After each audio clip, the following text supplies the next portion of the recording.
Usem dados. Elas não absorvem e consomem, elas são produtoras. Elas são produtoras quando elas respiram. Quando ela respira, ela até emite carbono. E quando um inspetor dá uma bola fora, ele produz um dado. Quando um professor dá uma bola fora dentro da sala de aula, ele produz um dado. Sabe aquela história que 2 te recomendam, mas 10 te queimam, dependendo do que você fez? Isso é dado. Outra coisa, alunos e estudantes, porque uma coisa é assinar o contrato. Aí é aluno, sentou é aluno. Aluno que estuda é estudante. E a gente tem que mensurar o quanto cada um deles individualmente, vezes o número de disciplinas que eles têm, vezes quantas aulas eles... Aí a montanha começa a aumentar, porque é vezes, né? Tantos alunos, vezes tantas aulas, vezes tantos professores. De fato, conseguem desempenhar sobre aquilo. Outra característica que é muito presente e muito difícil das pessoas lidarem com ela, que é a falta de autoria do professor. Eu estou só elencando coisas para depois a gente chegar com os dados, como a gente mede essas coisas, tá? Falta de autoria docente. Já ouviram falar na frase assim, porque nos últimos 50 anos a autoridade do professor foi para a lama? Já ouviram isso? O professor não é mais respeitado. Lembra que a palavra autor e autoridade tem a mesma raiz, tá? Posso fazer um parênteses para falar uma frase só? Aprendam, estudem o máximo a identificar interesses conflitantes. Existe algo muito claro que as escolas não conseguem enxergar, mesmo sendo claro, que nem todo parceiro é parceiro. Ele pode ser fornecedor, mas ele não é parceiro. Quando o interesse é conflitante ao seu, ele pode ser, no máximo, um fornecedor. Hoje, em muitos dos casos, as editoras não são parceiras das escolas. E as escolas erram exatamente quando ela terceiriza o seu, no jargão, né, no inglês, o core business, ela terceiriza o seu coração para a editora e ela garante que a sua operação pedagógica é o índice da editora e quando o capítulo já chegou. E qual é o simulado que eu já fiz? Esse é o primeiro tiro no pé de uma escola. Porque a marca que tem que ficar é a tua. Não é o Leão do Ângulo, o Saso, não sei quem. A gente necessita deles. São fornecedores nossos. Mas nossos parceiros são os nossos alunos. Os nossos parceiros são as nossas famílias.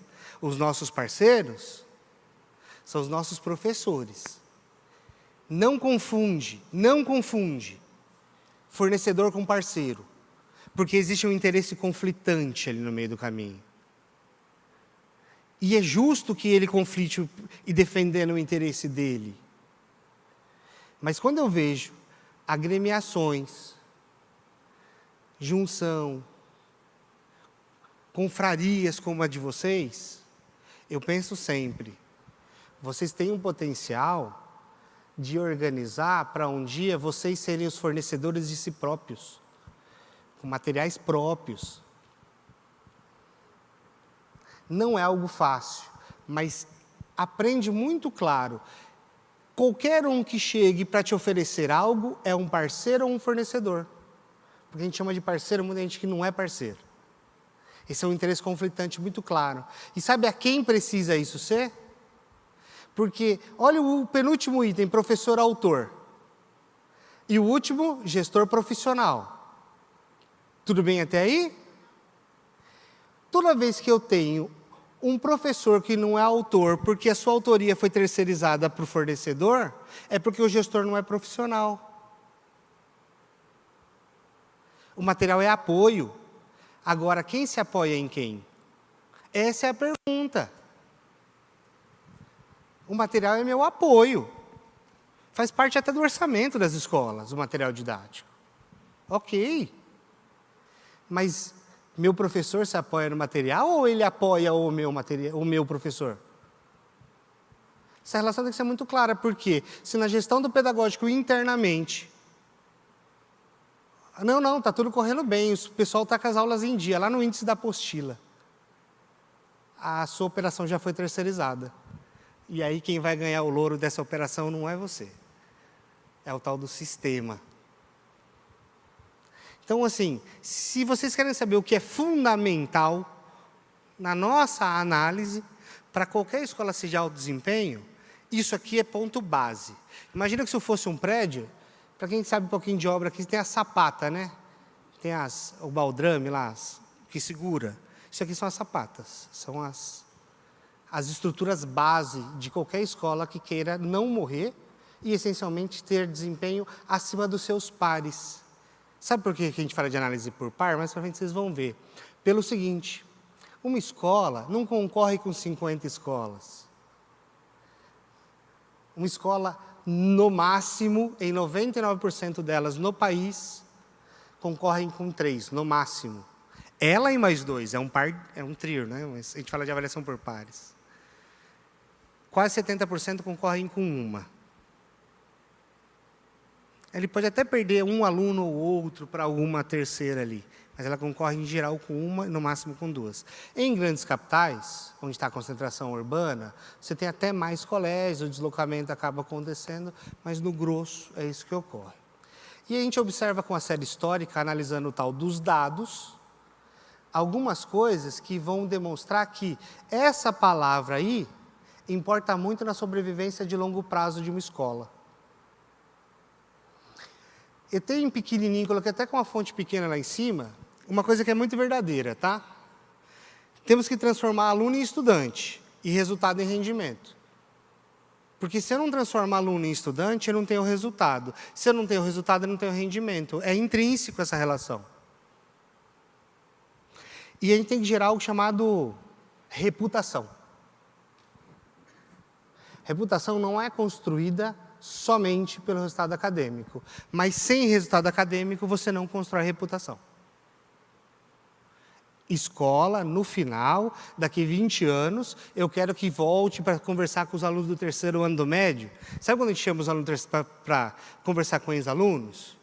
Depois de 20 anos de formado, eu quero trazer um juiz, eu quero trazer um médico, eu quero trazer um artista, eu quero trazer um engenheiro, eu quero trazer todo mundo. Mas eu tenho que conseguir, olhando minha carteira de alunos formados ali, ter todo mundo. Porque eu tenho que trazer um negócio chamado oportunidade e não condição de existência. Muitos anos eu dei aula no cursinho, né? Cursinho é aquele negócio mágico, é ótimo para o professor, que ele é um aulista, não é um professor. No cursinho você não é professor, você é aulista. Você não corrige, você não faz chamada, você não faz diário, você não faz nada, então você só é aulista. E aí é a melhor do mundo, né? Você só dá aula. E aí você vê aquele povo chegando no cursinho no início do ano, eu quero medicina. Esse ano eu vou vir, não foi na escola, eu dei uma bagunçada e tal, mas eu quero medicina, eu vou... Final do ano, professor, você vai ver, ó, FUVEST, medicina, estou lá. Quando chega em julho, fisioterapia, enfermagem já começa a ser atraente, né? Aí, quando chega lá em agosto, alguns começam a ter problemas familiares tão graves que eles não voltam mais. Mas os guerreiros ficam ainda. Sabe que esses que não estudaram nesse ano aí, eles não têm oportunidade mais. Lá no final, a oportunidade real de passar em medicina, para ele não existe. Então, ele tem uma condição de existência. E nessa condição de existência, talvez, fazer um outro curso seja mais real. Só que para a gente que fica com o aluno entre 11 e 14 anos, a gente é responsabilizado, sim, pela reputação que a gente gera, pelo nosso resultado da nossa reputação. De qual é a condição de existência que eu trago lá. Não tem jeito, não adianta, assim, a escola se eximir disso. Porque é bom não estar com o pai aqui, só estamos dentro de escola. A gente tem que falar dos nossos defeitos também, senão a gente não corrige. E a escola que não fala assim, olha, nos últimos 20 anos que eu estou à frente de uma escola. 20 não, 10, porque aí a memória também 20 anos atrás é difícil. Quantos médicos numa pública eu coloquei?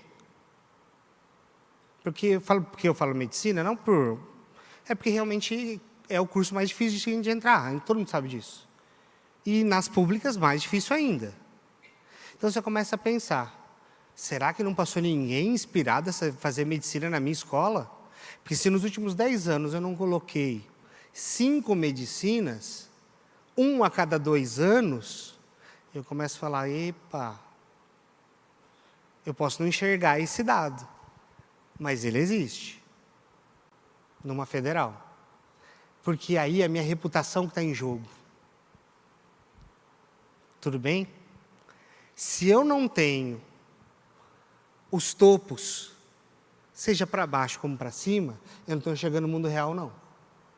E ciência de dados é a arte de enxergar a realidade, o óbvio, o que está ali na frente, sem se iludir muito. Então, a primeira coisa que a gente tem que pensar é que nós temos uma reputação a construir e manter. E quanto melhor forem os nossos resultados acadêmicos, melhor será a nossa reputação. Só que isso a longo prazo, a curto prazo também não ocorre. Eu falo que nada ocorre numa escola a menos de 5 a 10 anos. A menos que você acreditar no vendedor da editora. Aí é outra história.